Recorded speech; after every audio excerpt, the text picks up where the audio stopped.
Let's get started. Welcome to lecture 9. Almost to double digits. Awesome. Today, we are going to review laser cutters, talk about DXFs, kind of how you create the files needed to cut something in a laser cutter, talk about best practices in design, including something called living hinges, which is pretty cool.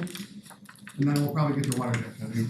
And water jet cutting we're not going to focus a ton on because it's not needed for this project, but I think it's a really cool and powerful prototyping tool, so I wanted you guys to see it. Homework 2 is posted. It's due on October 4th at class start. So I'm hoping to not push that back because we're a little delayed on homework, so otherwise you're not going to get like as many assignments, and I think that will be overall worse. So 10-4, October 4th, come talk to me in office hours if you have questions. Okay, where are the instructions for all VFRV prototyping machines? On Canvas. So like you guys have basically the keys to all the machines. Those SOPs will tell you like exactly how to run these machines and cut parts, and we'll go over some of that in class as well. Okay, this is kind of a reminder about where we are. So we talked through the sort of speccing process. Now we're kind of talking about physical design, layout, manufacturing. We're starting with manufacturing because that's where you guys will be in lab. So we're going to go through manufacturing. We'll do some kind of layout and part design, maybe next lecture, and then we'll move on from there. So expect, talking about manufacturing, we've talked about 3 different types, formative, subtractive, and additive. We're doing a little bit of subtractive today. Additive we did over the last couple lectures. That was 3D printing. This is where your 3D printers are located. These are all like free to use. They do PLA. Use those as much as you can. Use them for this class, use them for other things, like make stuff. So these are available for you. If you guys want, if you have higher quality prints that you need, there are other printers. We have one in my lab, and I'm pretty sure the Makerspace has higher quality printers as well. But we have the Mark Forged kind of in our group, in our lab, which we can let people use. You'll end up having to like put your G code on an SD card. I think they probably have that in the Makerspace as well. And you guys have some, I think, with your Raspberry Pis. This is the print size, so this is kind of like important information. That tells you like how big your parts can be. And these are pretty big. At least like not terrible. We talked a little bit about tolerancing, kind of you might have to add dimensions to your parts so we can fit together and move the way you want. It's more of an art than a science. There is a lot of science behind manufacturing, but that's kind of on the traditional manufacturing end. In the rapid prototyping world, it's about getting the fits that you want, which usually involves modifying your parts more substantially due to the lower resolution of FDM. This is pretty neat. We talked about fasteners. We did the demos kind of this. And that's what I'm hoping you guys will use in kind of things that you build. They're so easy. So they just heat them up, drop them in. We've done a lot of these before.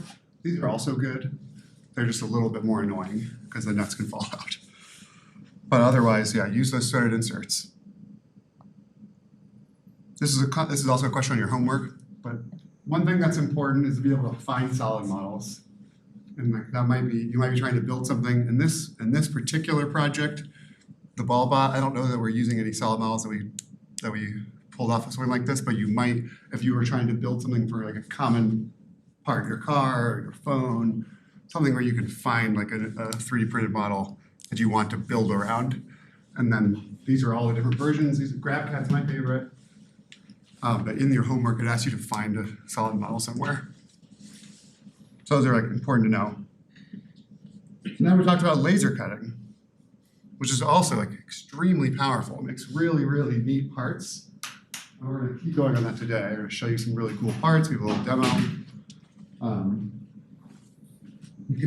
We're going to talk a little bit about slicing. Make really cool furniture, artistic designs, and then obviously like neat robots. And I think what's really neat about laser cutting is the parts look really attractive, which I think you'll see. Like it looks really nice. I've seen like people make furniture from laser cut wood, and it looks awesome. So a little clever design, like a lot of what we were kind of focusing on in addition to telling you that these things exist is like some of this clever design that gets you a long way in these tools. These are the kinds of, like how a laser cutter works, kinds of laser cutters. This is the most common, the one we have access to, the CO2 laser. They're usually like 25 to 100 watts. The one we have, I think, is a 75 watt or 80 watt laser. So it's on the higher end. But it kind of focuses a laser onto the material, cuts it, and it leaves a little bit of space, which we call the kerf. And that little bit of space can kind of depend on the different settings in the material. It's typically less than half a millimeter. It depends on, a lot of it depends on the thickness, the material type. So this is important, but kind of similarly to FDM, this kind of falls into the more of an art and a science. You have to modify based on the kerf. So you can either put the kerf to one side and cut, like if you have a dimension that you care about, you can put the kerf to one side and eat into the extra material. That's one way to do it. You can offset kerf, but the CO2 laser I think does not do that. So offsetting kerf would be taking that, let's say half a millimeter, and splitting it. So half of it's in your part, half of it's in your waste material. Like that would be offsetting it. So in order to cut with a laser cutter, we have to create DXF files that account for any tolerances needed. That's going to be a common theme. You make a part, design it maybe in SolidWorks, decide on your manufacturing method, and modify that part given that manufacturing method. Here's our CO2 laser in FRB. 75 watt. It has like 4 settings that you adjust kind of in the software. The standard operating procedure goes through. Yes. Talking about like accounting for the tool offset and like margin for error and everything, are we gonna get second chances if we mess up with our like acrylic plates? Definitely. We have tons of acrylic. We have like 1 million sheets of acrylic. So yeah, that's no problem. We were kind of planning for that. So if there's any material issues or you guys run out of acrylic, or let's say you even want to like switch to a different material, you guys wanted to make it out of wood, I think we could maybe do that. But we certainly have tons of acrylic. So don't worry about that, but also like be careful, but don't worry about the material. So there's these different settings, intensity, speed, pulses for rastering, and the Z-axis, we don't do anything to that. This kind of gives you a little bit of like a little bit inside what a laser cutter can do. It can cut, and it can raster, and then vector raster, which is kind of darker. This is an example. So this is saying power, kind of 10 to 100, speed, 100 to 1,000 in millimeters per second, and it's just burning in these little swatches. So it shows you what it looks like. So you can basically create a color palette of different rastering levels.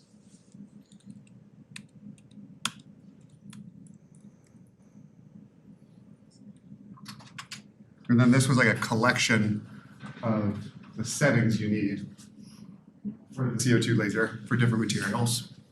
And this is actually, I think, made for this sort of set of settings is made for our specific laser cutter. So this is, I think these are the right settings, but you would want to check or confirm with Alyssa or test parts to double check. All right, new stuff. Something that's important is the creation of DXF files. That's going to be important both for laser cutting. Oops. It should stay saved. Mostly for laser cutting, but also for cutting with a water jet. So this little section of creating a DXF, we're going to go over it in more detail here, but it's also going to be applicable when we start talking about water jet cutting. Okay. Laser cutters operate in 2D. So all of our parts we're making, everything's 2D. This means we need to create 2D instructions for the laser cutter. The first is to create a drawing in SolidWorks. Oops. Create a drawing in SolidWorks. Let's give that a little more.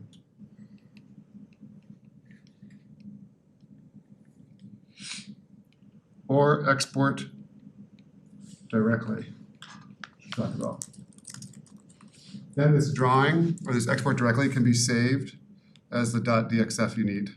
So you're going to you'll start in SolidWorks, go to the DXF, and then we'll talk about what happens then. Once you create a DXF, so the DXF is the two-dimensional instructions for these manufacturing methods. Once created for a laser cutter, you have to change the colors in that DXF. So once created, the DXF file must be altered.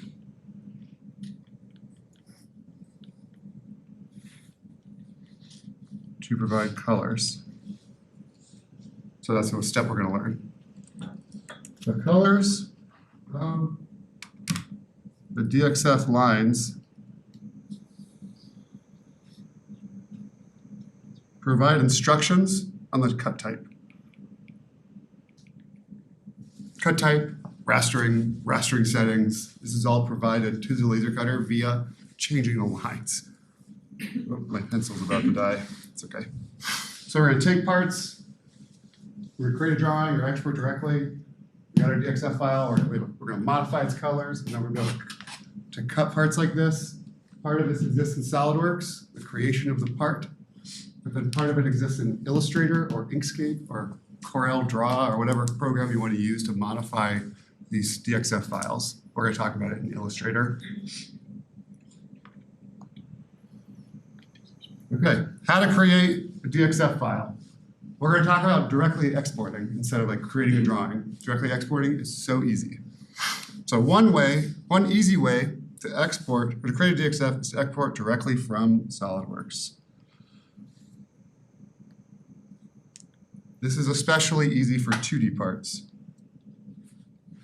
You really can't mess it up. If you have a 2D part in SolidWorks, you can create a DXF very, very easily. These are like just different parts that I have. We'll kind of talk through this to say these are the parts from our ballbot. So to create a DXF from a 2D part, first we want to set the part units to IPS. So that's changing it. We typically design in the metric system. But this laser cutter operates in the English system, so you would set it into English. IPS is inch pound second. That happens here. So you're looking at your SolidWorks, the bottom corner, it's going to say your units type. If you click on that, it'll bring a drop down. It lets you do a bunch of different units. It will automatically convert everything into those units. So first, set it to inch pound second. Next, select the face to be exported. So like I have these selected, like this face. Say I want to create the laser cut instructions for that acrylic plate. I'm going to select that face. It highlights bright blue.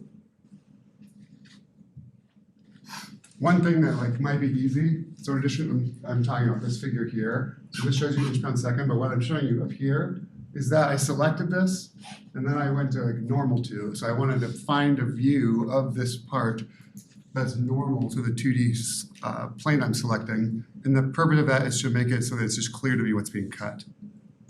So like if I select this and do export, it's going to export that in a normal view.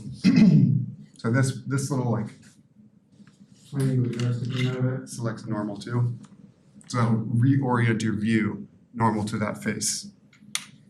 So then all you do is right click,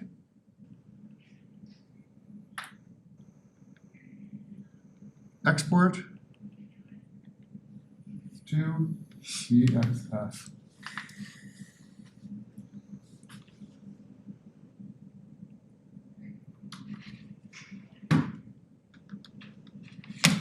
I right click on that face, look at my options. That says export to DXF/drawing. So you click on it, select that, it's going to begin the process. Is there a question? No? Okay.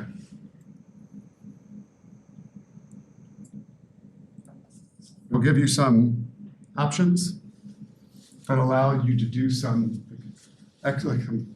different settings for that export. So this says, these are settings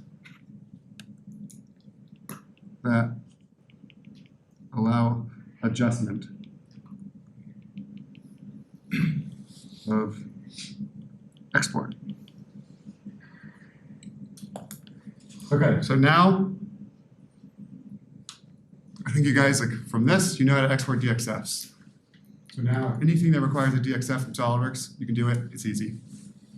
If you wanted to do more complex parts, or not just a face, you can create a drawing. It's another way.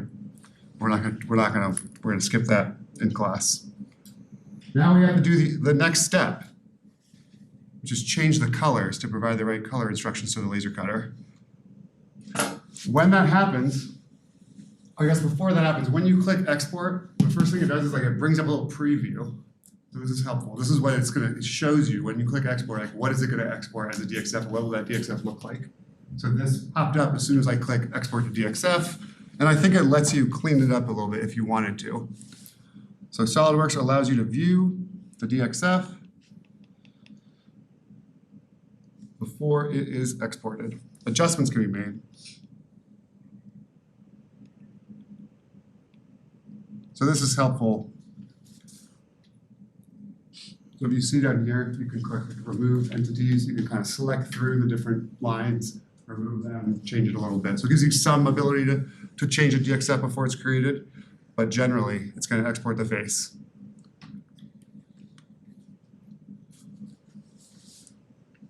Once the DXF is created, we have to change the colors. And the colors basically, as I mentioned, tell it how to cut. There's two main options we're going to use for colors. Red, which is going to be cut,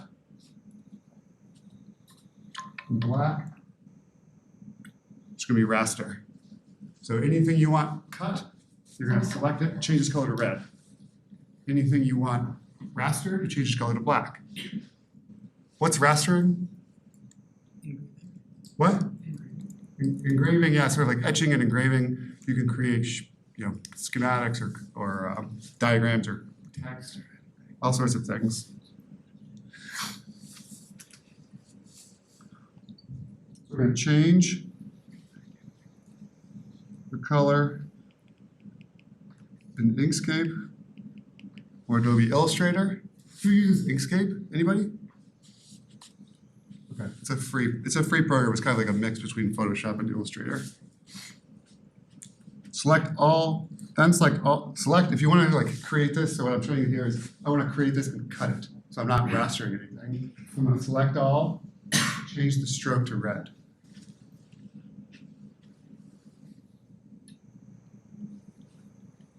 And increase width to 1.5 points. So here,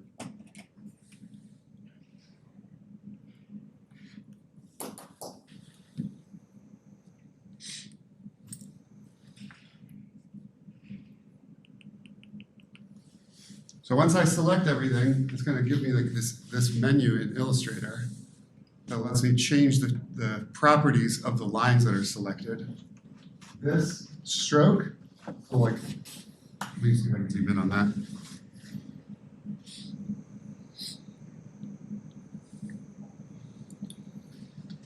It says stroke. If you select that, it's going to let you select a color. You select that. And then this selects our width. You want it to be 1.5 points. What do you think? Why do you think we have to change the width? What would happen if we didn't put it at 1.5 points, do you think? Any idea? Yeah. Won't cut all the way through. Won't cut all the way through. You have to cut it twice. So the first time when we were using this later cut, like the line style that it auto creates is like 1 point maybe, or 1.25, you remember? 0.7. Oh, it's 0.7. Okay, so it starts with a 0.7.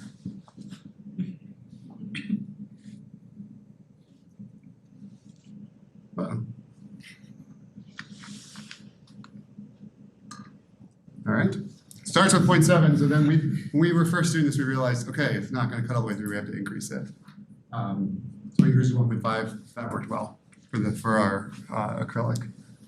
And then what happens if you want, like you can keep increasing it. So you might want to talk about this more in a minute, but you might want to increase this to be even thicker. So then it's going to create a really thick line, a much thicker line. You can, maybe you don't just want to cut the part, but you actually also want to remove material. You could just keep increasing that line width. Okay. So that's kind of how you create parts from a laser cutter. SolidWorks, you have your design, export the face to a DXF, import an Illustrator, change the line colors, and you're good. That's it. You have your standard operating procedures that will kind of teach you like going through and working on the machine. You can always talk to Alyssa in the makerspace, but I would say like you guys can probably you could get to a place where you know how to use this really well. And you can just think about how to create parts and then create them in like an hour. So now we're going to move and talk about best practices. Now that you kind of know how to create part files, you know how to create files to export and cut. Let's talk about like what should you do using a laser cutter? Maybe what are some of the best practices around the design? The first thing we're going to talk about is flexures. Who's heard of a flexure before? Okay, a flexure is basically a aspect of a part that allows flexion. It's usually not hinged. So the part is flexing for displacement. One helpful aspect of laser cutting is the ability to make, let's say, compliant designs or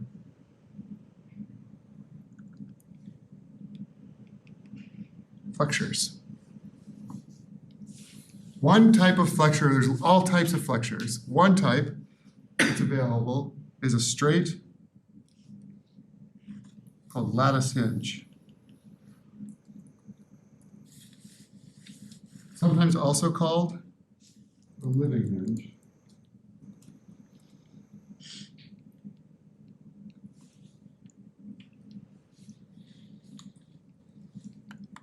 A lattice hinge is an alternating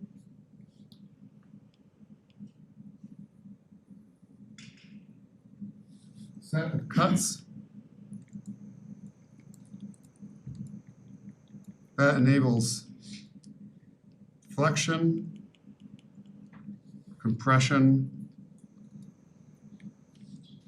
and extension. This is an example. Kind of example of a lattice hinge.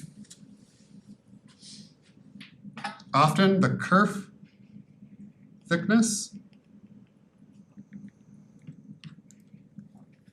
is the only material removed. So the kerf, the material that's removed from the kerf is actually what creates the space needed for this hinge. That's generally how it works. And it's most often used in laser cut wood, which I think is like one of the most powerful prototyping materials, laser cut wood. Here's a few examples of living hinges. This one's really neat. It's a gripper. Someone made a gripper that uses flexure-based living hinges.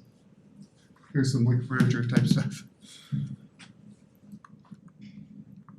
So let's talk about how we might make one. A straight lattice hinge is parameterized by 4 parameters.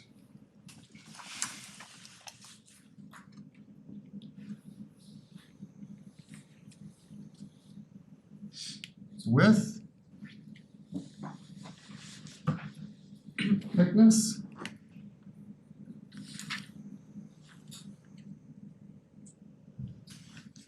length,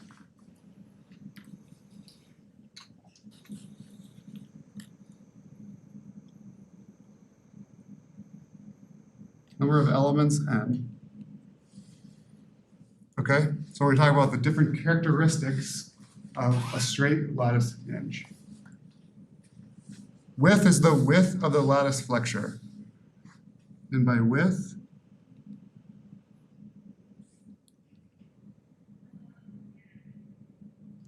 I mean this. That's W. which is the width of these elements.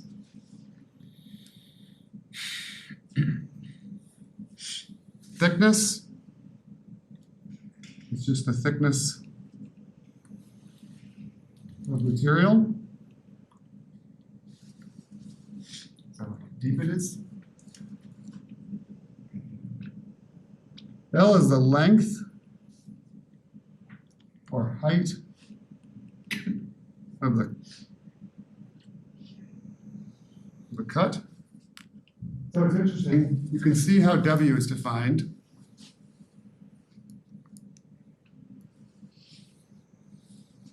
And L is defined. Does that seem like a weird way to define L? Why is it defined this way? This is a strange, strange length definition there. Why is it defined that way? It's like it's on purpose. Any ideas?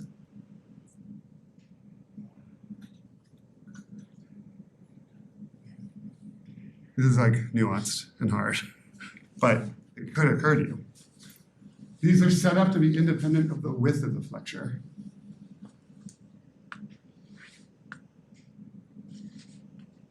There's like, you'll see that's helpful. It's helpful in like understanding how the parameters change the mechanics. Okay, so let's say we increase L.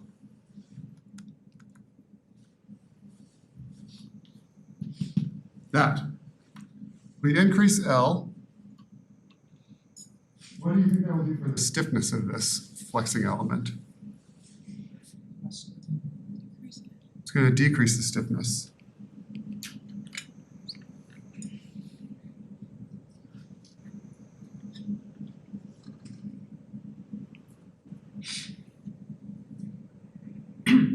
What do you think it does to the maximum deflection? Increases it. How'd you know that? I guess, I don't know. Use your spatial engineering knowledge. All right, yeah, I mean, this is kind of, like these types of prototyping setups are a little bit of an art. It's okay, I think, to use your gut in that sense. These are simple enough that oftentimes that'll help you. How about increasing W? Decrease the radius or the deflection. It's gonna increase the stiffness.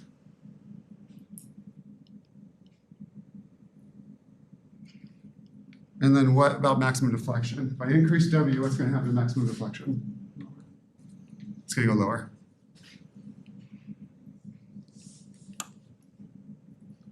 Why is my handwriting so bad? Sorry, guys.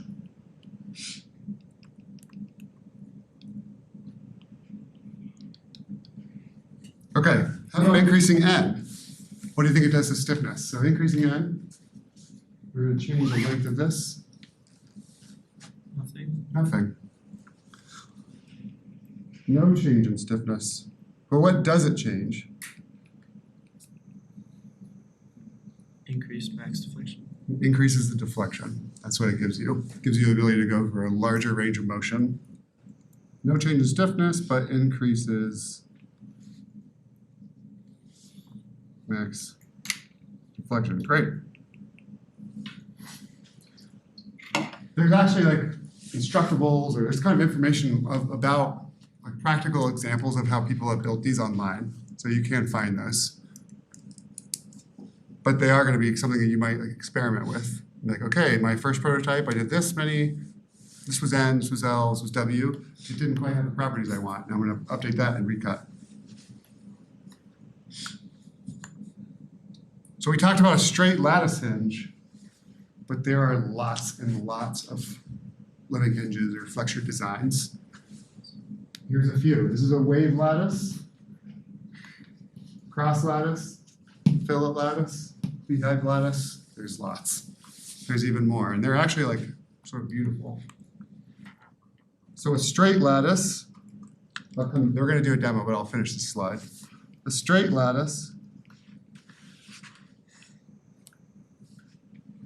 is the most common and reliable. These are attractive and awesome, but also like straight lattices, you could not go wrong, and they're very, very, very easy to make. This DXF, or actually a modified version of this DXF, is uploaded to Canvas under today's lecture. This is a DXF we created, or found, and modified, that has patterns for a bunch of different lattices. So now you guys have access to these, and you can import them into SolidWorks, copy them, pattern them, edit them, so you can make these, yeah. What would be the use of having these like on our plates? On your plates, not much. Yeah. This is more, so like the stuff I'm telling you kind of about this, and then also about water jet cutting, is not directly relevant to creating the ballbot. It is directly relevant to building and making robots. So that's why we're learning it. It's because I'm kind of trying to like unlock a set of tools, not only the tools you need to make the ballbot, but also like some really powerful tools that you can use to make anything else. Yeah. Since these are for I guess like robots in general, where would you see like one of these hinges on a robot? Did you see the gripper example? Yeah. So that's an example. So if like a gripper is used to manipulate parts in a robot, there's an example here where that gripper is made from, that's a living hinge or laser cut flexure. It's not super high res, I guess, but that's an example. You know, here's somebody who's put electronics on a living hinge. Yeah. Most of the living hinges are more for like prototyping when doing the robot design, right? Like you wouldn't probably put it on a finalized. I think that that's probably true, but when you say finalized, I would think of that as sort of like large scale deployments. And what you will do in undergrad, it would probably work for anything. Yeah, and they are very robust. Okay, so you can make them out of metal too, right? Like if you. I think you technically can make them out of a metal, but they're way more likely to yield. Yeah, I don't know that I think that they can, and springs are very close to this in a way, but I haven't seen much done with them in metal. Yeah. I guess. On a similar note, like, can you use other hard materials like plastic or acrylic versus like wood or something? Definitely. Acrylic is pretty brittle. Acrylic, I'm not so sure like what it will do, but we might actually make some and bring them in. But you certainly can make it out of anything. Anything you can cut in a laser cutter. So let me just finish this point. SolidWorks can be used to add these lattice examples and modify, pattern, however you want to do it.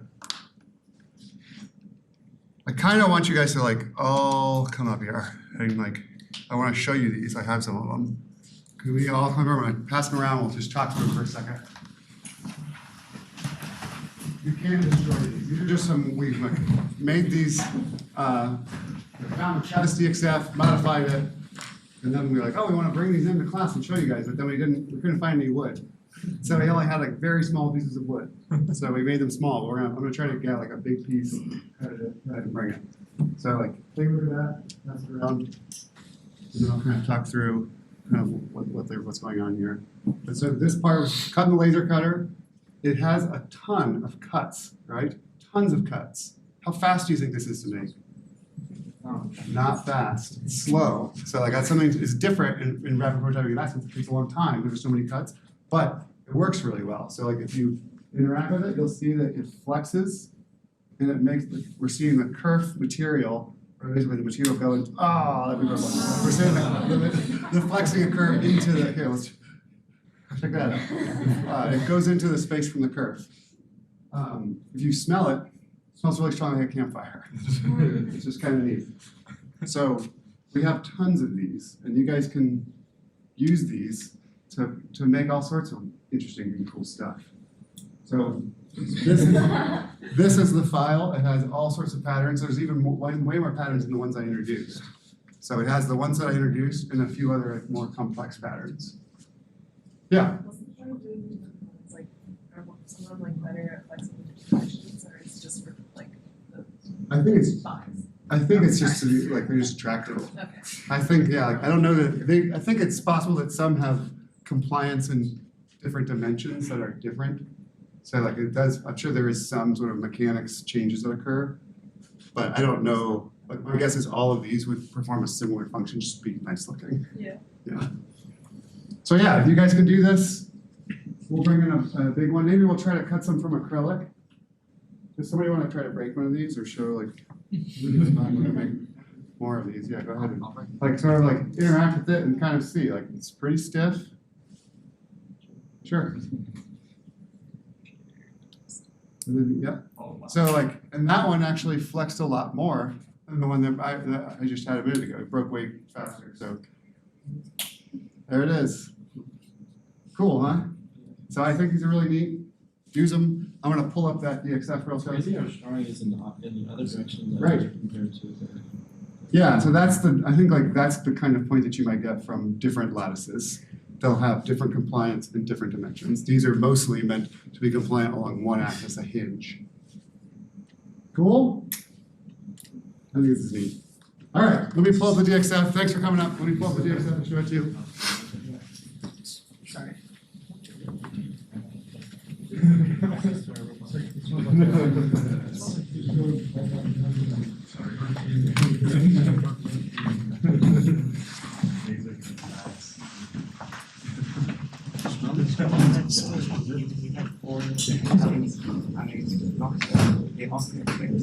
I pulled this file from Instructables, actually. There's like a lot of, Instructables is amazing. I pulled that file from Instructables, and then we modified it. And then let me kind of like show you what it actually looks like. So if you go onto Canvas, under Files Used for Lecture, Lecture 9, this file will be there.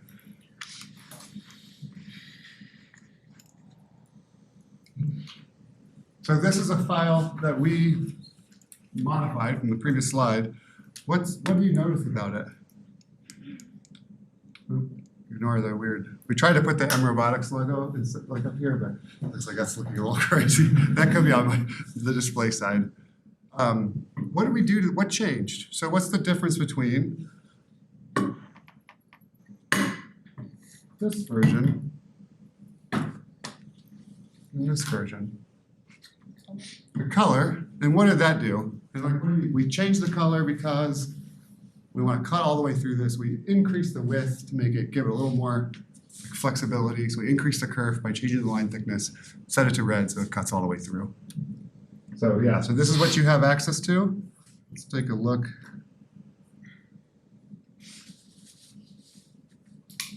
These are all the different cuts. So we have these different lattices. This is one of the ones that I think we tested these. Which one was it? First three, yeah, these guys. Awesome. And then we have some other ones.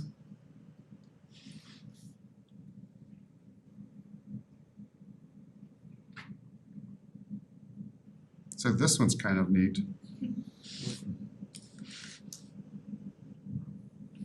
What do you think is different about this one? Or perhaps this one? These two? Flex in different directions. They're gonna flex, yeah, in multiple directions. So they're gonna be a little more, less like a hinge and more like a blanket. Awesome, so this is uploaded. Use it.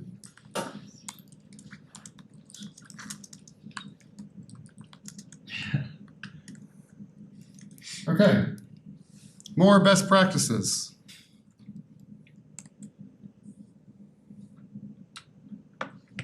When creating parts that fit together with a laser cutter, this could be acrylic or it could be any material you're like building a chassis from.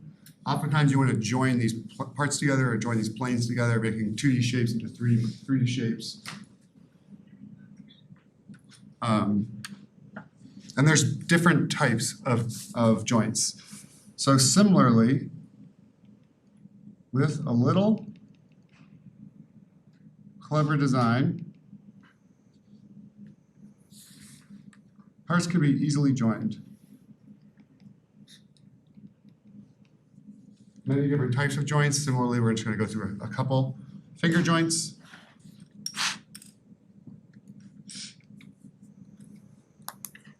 Mortise and tenon joints. Slot joints.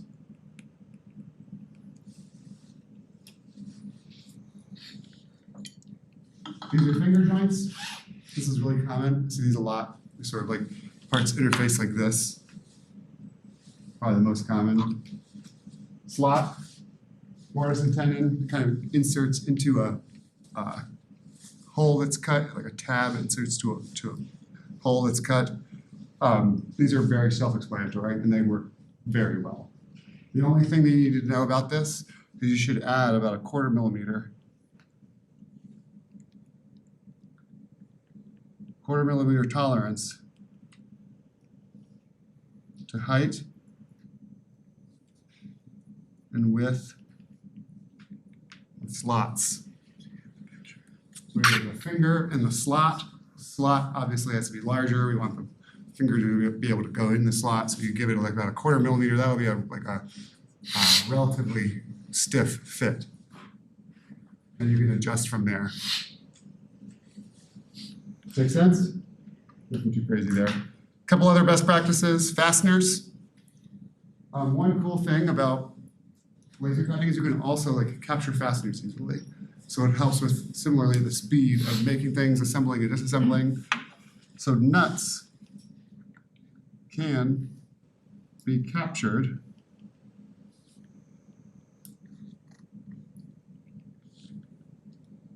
by oversizing slots for a hex or square-headed nut. That's what's happening right here. So a nut is in there, it's this hex head, so it has 2 opposing flat sides. Those are inside a slot in the laser cut material, and it holds those 2 flats. And then it holds your nut for you. It's like that thing's been tapped, but it's just holding a nut. Sizes and solid models for fasteners, including nuts, can be downloaded from McMaster-Carr. If you guys ever order things from McMaster-Carr, which is awesome, they come in about a day. That's pretty amazing. But you can get all the solid models from McMaster-Carr. We gave you a bunch of solid models, like parts from McMaster-Carr. Those are the fasteners that we gave you, that we used in our ballbot. So those fasteners came directly from McMaster-Carr. If you go to McMaster, in fact, why don't we do that? We're gonna have a little bit extra time, I think. You guys all have your computers? I want you guys all to find the step file for an M4 nut. Download it, and then give me a thumbs up.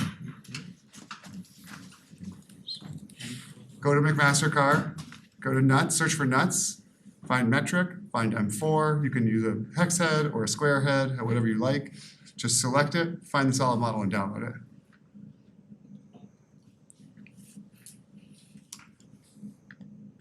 You guys want to race? See if somebody gets, whoever gets done first gets something. You can have the broken hinges. I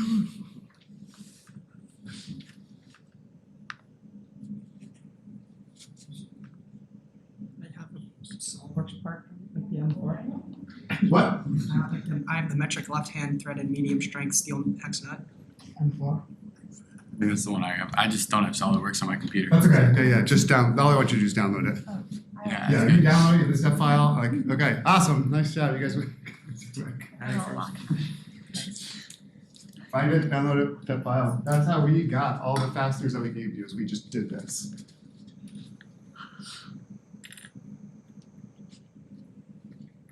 What's the difference between downloading as a 3D SolidWorks versus a 3D step? SolidWorks file. My guess is if you download the SolidWorks file, you'll probably be able to look at the features. If you download a step file, it'll just be a 3D model. That's my guess. But it imports it into as a solid part. Which one do you want us to download? That they gave us? M4. M4. Did you guys find it? Is that easy? Awesome. Everything is easy. In rapid prototyping, everything is easy.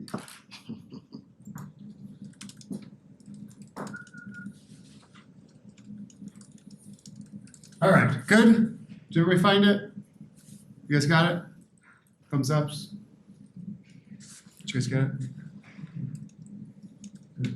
Okay. Awesome, great. So yeah, that's the kind of process. Like if designing typically includes a lot of that. Finding your parts online, downloading your solid models. Good. They come in a day. Similarly, we're gonna add 0.25 millimeters tolerance. In fact,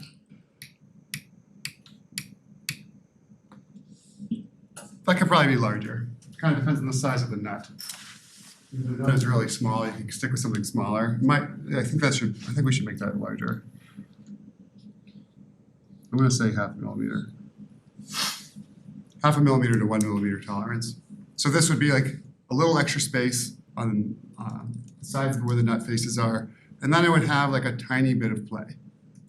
When you rotated the nut, if it wasn't fully tightened down, you would see you have a tiny bit of movement. That's okay. Okay, so this is like capturing fasteners. Similarly, we talked about like capturing fasteners in 3D printed parts. This is kind of the way we do it for laser cut and then also water jet parts. Okay, so that's fasteners. We got like living hinges, fasteners.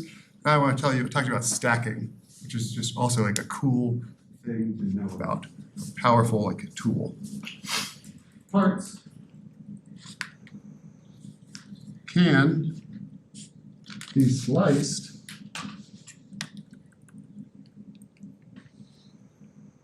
into layers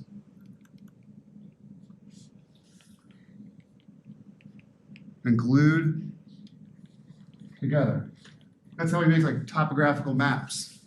Or like have you guys seen, there's like a lot of different art installations where they'll cut something vertically like this into slabs and then glue them together. It can make some really neat things.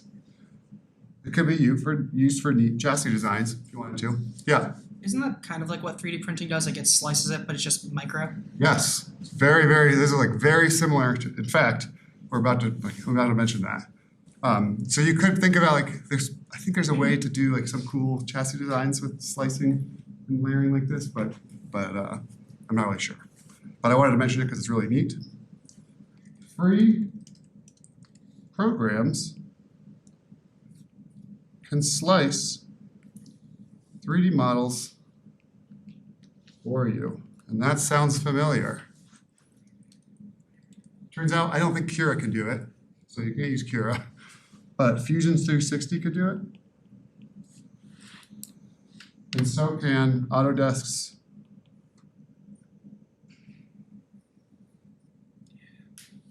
One, two, three, make. There's a free program from Autodesk that can do it. So then you can take any 3D model you have, turn it into like a set of layers. Pretty cool. Autodesk's 123D Make is free, so is Fusion 360. But 123D Make is no longer produced, but you can still download it. So that's what, if I were doing this, probably what I would use. So you can still download 123D Make, but if you go to Autodesk's website, it says it's been discontinued, which I think is fine. All right, that's all we're gonna do on laser cutting. Any questions about that? Sweet. I'm kind of hoping we can I'd love to get stacking into this design. I don't quite have a way to do it yet. All right. Last like sort of manufacturing method. It's water jet cutting. Similarly, you won't need this, but it's really powerful. I want you guys to know about it. Water jet cutter operates something like this. It uses high pressure water and an abrasive agent to cut through metal or other parts. That's similar design advantages to laser cutting. It's fast, it's 2D, that kind of thing.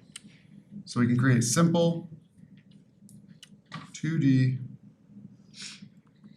designs. And in that case, I'm using simple as like a positive thing.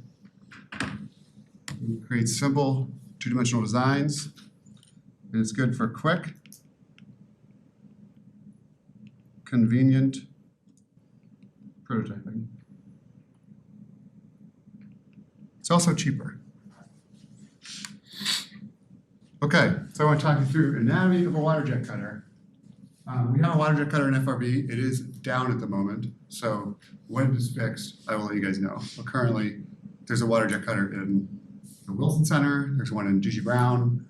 But the one in Ford is like not working at the moment.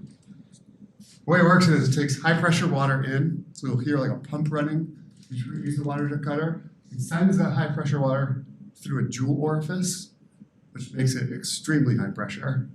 So now it comes through this tube, the Venturi effect pulls abrasive, and then this is called a mixing or focusing tube, and it shoots out this high pressure water stream right against the part.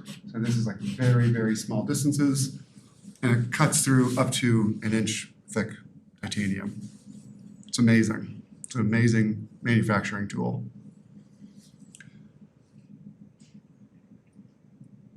Another thing is like I want to mention is it sits, so this tool kind of sits, this head sits on a 2-axis gantry, and then similarly to the laser cutter, it's shooting down into this, in this case, a giant bed of water. So there's a water bath beneath it. So it's shooting high pressure water through your part, through like a grid of some kind, I forget, like slats, I think, and then into a bed of water. So your parts will fall into the water if you don't do something that we're going to eventually talk about. It's also like not a huge problem if they go in the water. That's normal. But metal or material is cut by a high pressure stream of water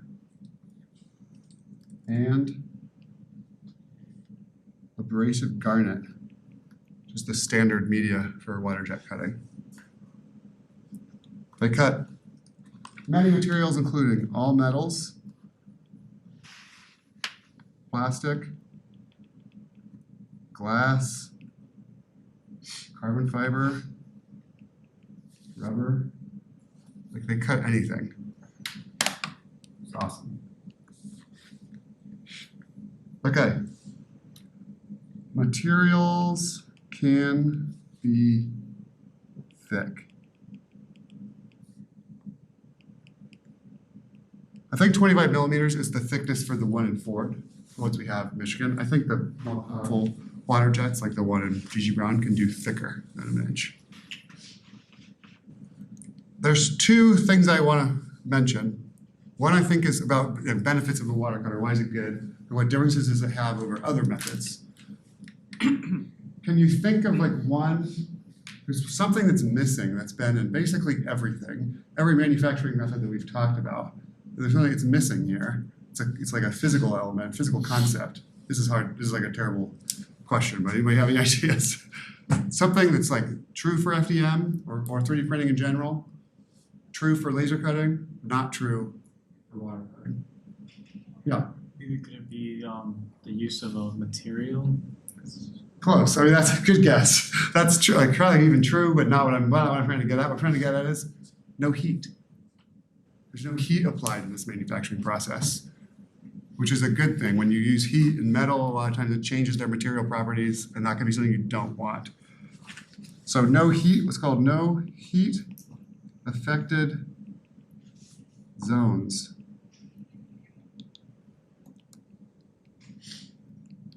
So it doesn't alter properties. And it has like good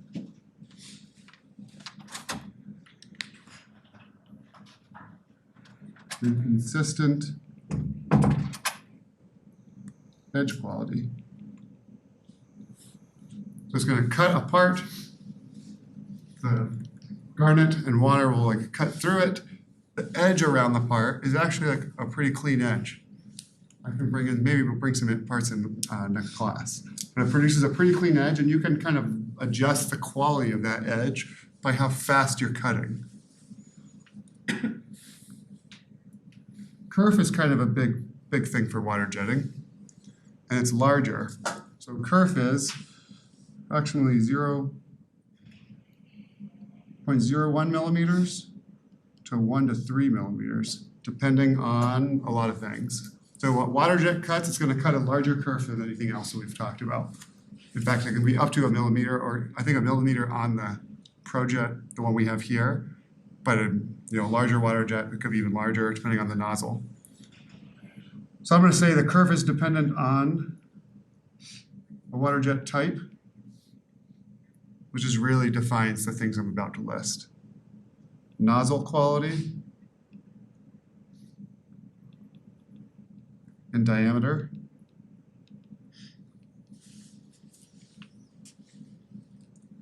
So the larger the diameter here, the larger the curve. That sort of makes sense, but it actually cuts like right at that diameter, pretty close to the diameter of that nozzle. If the nozzle is old and kind of messed up, it will also affect the curve. Or it's not clean. There's a lot of cleaning that goes on with water jet cutters. Part thickness affects it, similarly to laser cutters. Cutting speed. And then fineness of abrasive media. What was the abrasive media? Garnet. It's like a garnet dust. So the finer that is, the thinner your kerf will be. Okay, FRB, Protomax is 0.01 to 0.15. So it's much smaller. We have a really small nozzle on the Promax that we have here. And then typically for what, yeah. Can you reuse the garnet? That's a good question, actually. I think you may be able to, but I'm not sure. That's a good question. I think I did know that at one time, and now I can't recall. You guys know? It's garnet. What? It's like it ends up being like a garnet sludge, but they could probably dry that out and reuse it. So, and they're really protective. People that I've seen that manage water cutters are very protective of the garnet in sort of that process, which makes you think, yeah, maybe there is something to reusing it. That's a good question. We'll look that up. Water jet cutter is typically offset by 0.5x the kerf. So typically when water jet, it's gonna prompt you to offset the kerf. Different than the laser cutter. Partly that's because the kerf in a water jet is usually much wider. 3 different types of kerfs. So the kerf for a water jet is not like straight. It's usually tapered, and it's usually tapered like a V. Sometimes it's tapered like inverse V, and then another taper is called barrel. I want to talk a little bit about where those come from. So this is typical. This would be inverted. This is for slower motion. And this is caused by thick material. And obviously these are exaggerated. A lot of barrel tapers caused by thick material, kind of before the material goes all the way through, or the garnet goes all the way through, it kind of hollows out the inside a little bit. And we have a V-shaped taper or a reverse taper, and those are affected mostly by the cutting speed. This is ours. Protomax, tiny little water jet. It uses a 30,000 PSI water stream, so it's very, very high pressure. And it has a 12-inch by 12-inch bed. So this can make small water jet parts. Yeah. Out of curiosity, what would happen if you put your finger under a water jet or also a laser cutter? You can't get so laser cutters are locked closed, and a water jet it's so close to the material you couldn't get your finger into it. If it was higher, It would cut your finger right off. It would cut right through your body. Seriously, it would be no problem. Yeah. Super, super high pressure. I mean, it can cut through an inch of titanium. So this is ours, 12 by 12 bed, kind of in here. That's the garnet. A larger water jet is available at GG Brown. It's going to have a bed that's maybe 4 feet by 4 feet, or 3 feet by 3 feet or something. It has a much larger bed. And I think there's both, there's one in Auto Lab, there's one in Gigi Brown, and then there's one in Ford. And there's one in Wilson Center. Okay. The nozzle for ours.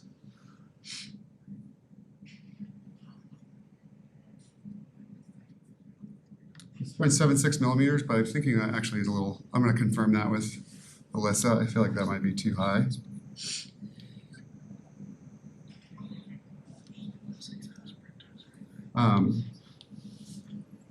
Okay, some modifications will need to be made if you're water jetting something.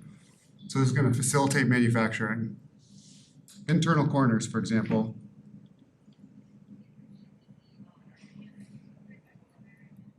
How do you think a water jet makes a corner? Makes a perfect corner. It's going to cut like this. It's going to cut out like that, and you'll have like extra cuts. And that's how you get a sharp corner. But if you're on the inside of a part, you can't do that. So if you're cutting on the inside of a part, any cuts will have a radius. The smallest radius you can get is 0.5 millimeter. Read that again.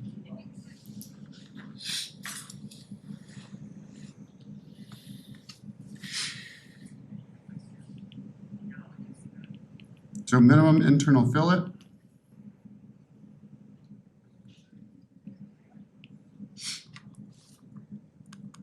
.5 millimeters. That's actually like pretty sharp cut, but it'll have a very small radius.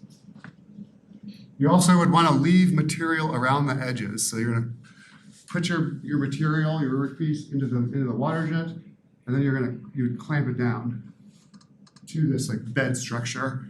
And that's how it's held in place while it's being cut. And so you want to leave a little bit around of material.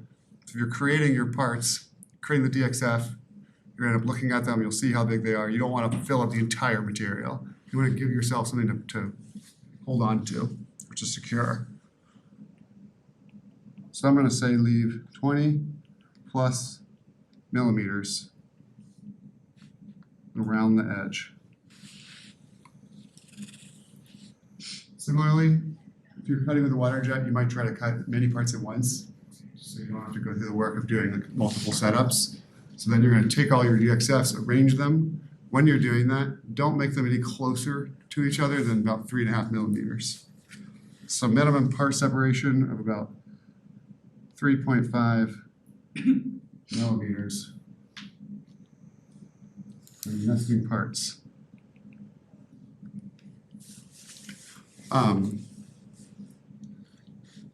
Okay. Lastly is to design with lines and arcs. I'm going to caveat this. It used to be that water jet cutters couldn't, for some reason, they couldn't interpret the like DXF parts of like splines. And I really wanted like lines and arcs to interpret and line up correctly and not have issues in the drawing. I was asking Alyssa if that's still true, and she didn't think so. So it's possible that's been sorted, but that was like still current or still a challenge up to probably like 4 years ago. So that I'm gonna like ask her, but she seems to think you can do it with any DXF should be fine. It's possible that you might want to design with lines and arcs. Does that make sense what I'm saying? A spline is sort of like defined in a different way. So lines and arcs are I guess, potentially easier for them to interpret.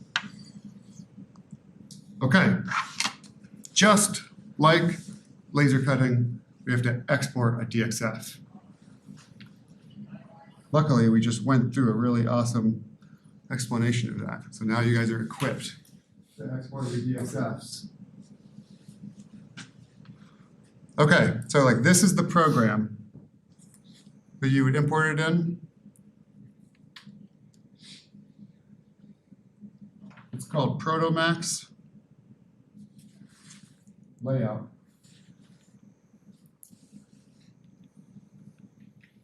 Where would you find this kind of information? Where do you think I pulled this from? Standard operating procedure. Yes, so we're just going to go over a tiny bit of it, but this is the kind of stuff that's in it. It will prompt you, so let's say you have your DXF, you open it, import it into into Protomax layout. It's gonna prompt you for the units. So it's that we don't have to worry necessarily about the exporting units like we did for the laser cutter. It's gonna prompt you, but if you've already done the set to IPS, then you'll just confirm here that it's an IPS, inch, pound, second. Once imported, you have options to select the quality. So this is actually very important. Quality does matter in this. So you can select it to be low quality and fast, or high quality and slow. So if we look at here, this is like an example of a part that's been recorded or data that's recorded. This button says quality. It can do this. This menu has the available qualities. This is actually from our SOP. So here's our quality selection.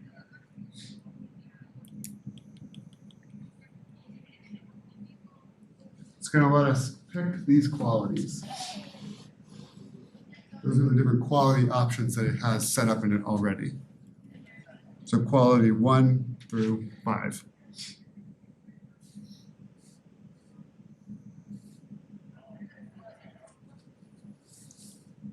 Higher numbers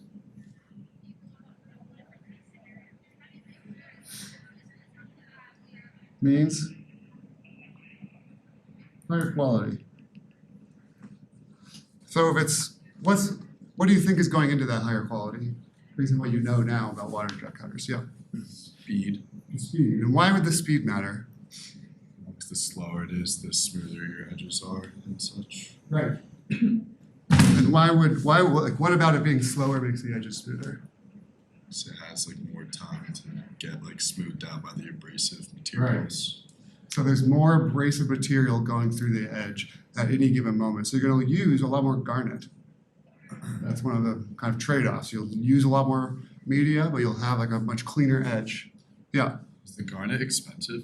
I don't know. I never buy it. I doubt it though. I don't think it is. But I don't know. We should find that out.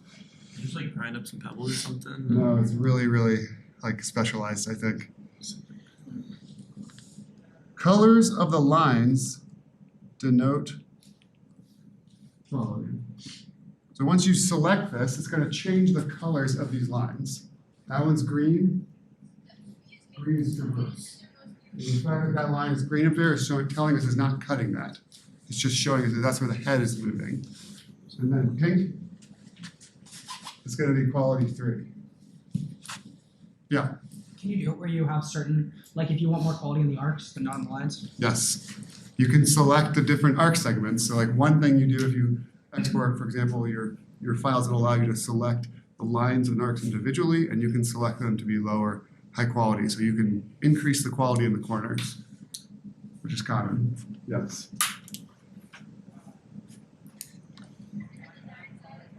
Okay, so once you've done this, you've imported, you set your quality. Now you have like an option to clean, which is cool. So like when I was actually learning this some time ago, like this stuff didn't exist. Cleaning wasn't. You had to do all this manually. So cleaning will take your DXF and like analyze it and look for any issues. For example, it's going to check for overlapping elements. Check for gaps, duplicate cuts.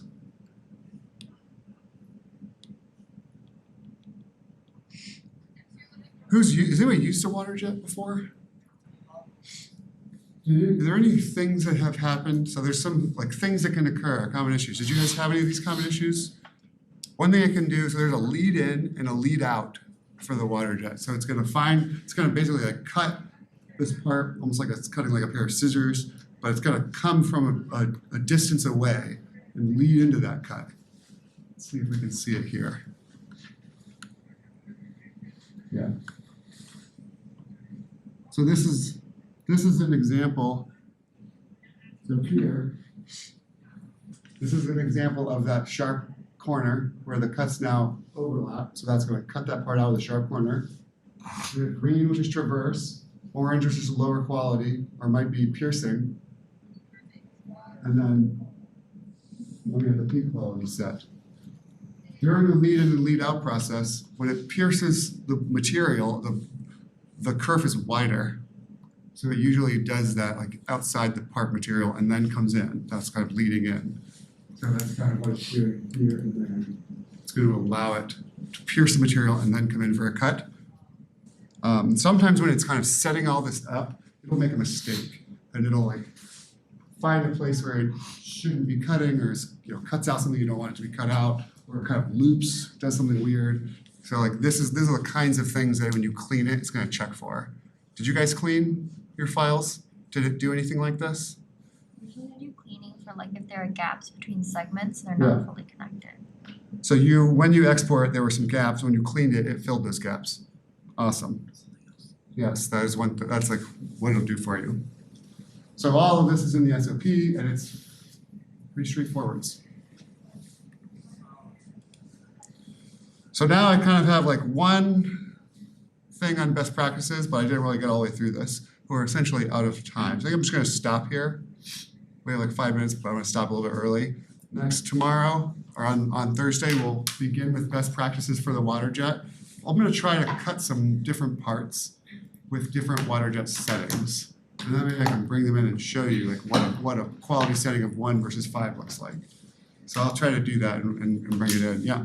Do you want us to have like DXF files ready and just? Yeah, okay, that's actually a good point. Let me talk about lab for a second. So tomorrow's lab is like this third like design and manufacturing lab. What we want to see you guys getting to is your parts are designed and we're cutting them. We're printing them. So like that's the game. I don't know that we're gonna do a 4th design lab. So the goal would be by the end of lab tomorrow, you at least have your parts designed and ideally manufactured. If that's not possible, then we'll kind of see how things go and see what people are at. My hope is everybody either is at the manufacturing stage or right up against it by the end of lab tomorrow. And the manufacturing process is very fast. So I think it would be possible for us to do manufacturing at office hours or even to list it separately. So that's the plan for tomorrow. We're going to continue the design. It's going to ideally our last design manufacturing lab. When you are ready to manufacture, you can tell Spencer, Eve, or myself. I'm ready to manufacture, and we'll kind of like start that process. I'm not quite sure, like, how many of you are ready to manufacture right now? Okay. I'm going to say that was like 25%. That's awesome. How many think they'll be ready like in an hour and a half before the end of lab? Awesome. How many think they're not going to be ready before the end of lab? Okay, well, we can work together. Okay, that sounds good. I think we're like right on schedule for lab.